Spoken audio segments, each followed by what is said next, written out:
মাৰ্ঘেৰিটালৈ গৌৰৱ কঢ়িয়াই আনিলে দীপজয় পালে। ঈশ্বৰৰ ভ্ৰমণ কৰাৰ সুবিধা লাভ মাৰ্ঘেৰিটাৰ মেধাৱী শিক্ষাৰ্থীগৰাকীৰ।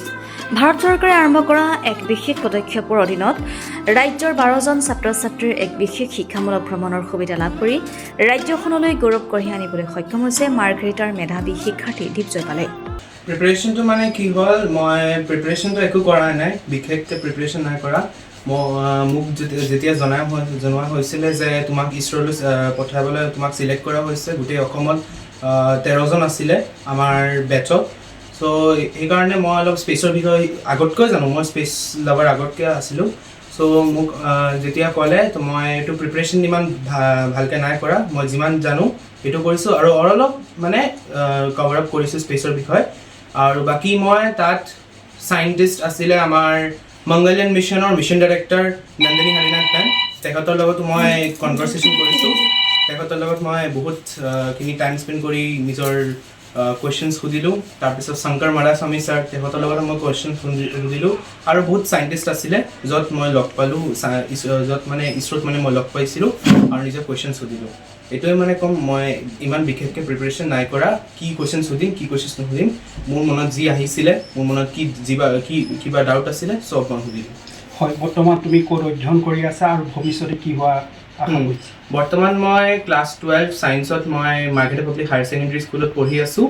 আৰু ভৱিষ্যত গৈ মই বিচাৰিছোঁ যে মই এটা চাইণ্টিষ্ট হ'ম, যি চাইণ্টিষ্টে এতিয়া মই ভবা নাই যে কি চাইণ্টিষ্ট হ'ম, কিন্তু মই ভাবিছোঁ যে যিয়ে চাইণ্টিষ্ট নহওক মই নিজৰ দেশৰ প্ৰতি মানে এটা নিজৰ দেশ মানে আগবঢ়াবলৈ এটা সুযোগ মানে মই কিবা কৰিম, এইটোৱে মই ভাবিছোঁ। মোৰ গ'ল এইটোৱে হয়, for country's development, that is my goal. Dipjoy পাল মাৰ্ঘেৰিটাৰ ভেনাৰমিল নতুন লাইনৰ নিবাসী নেতাই পাল আৰু দীপালী পালৰ সুযোগ্য সন্তান। মাৰ্ঘেৰিটা পাব্লিক উচ্চতৰ মাধ্যমিক বিদ্যালয়ৰ 12শ শ্ৰেণীত অধ্যয়নৰত দীপজয় পালে অলপতে অসমৰ অন্য 12জন ছাত্ৰ ছাত্ৰীৰ সৈতে ঈশ্বৰৰ ভ্ৰমণ কৰাৰ সুবিধা লাভ কৰিবলৈ সক্ষম হৈছে।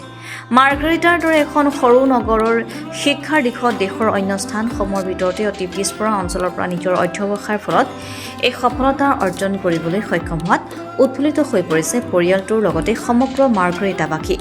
এক প্ৰতিযোগিতামূলক পৰীক্ষাত অৱতীৰ্ণ হৈ ঈশ্বৰৰ ভ্ৰমণ কৰিবলৈ সুযোগ লাভ কৰা কথাটোৱে মাৰ্ঘেৰিটাৰ শিক্ষা জগতখনত এক আশাৰ সঞ্চাৰ কৰিছে।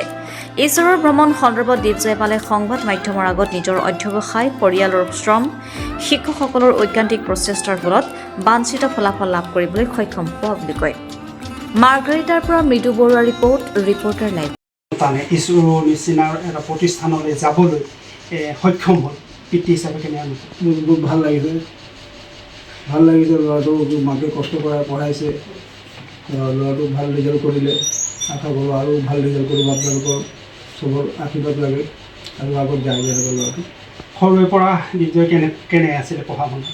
সৰুৰ পৰা ভালেই আছিলে, ক্লাছ 1ৰ পৰা মেট্ৰিকলৈকে 95% এবভ আছিলে, ক্লাছ 1ৰ পৰা মেট্ৰিকলৈকে।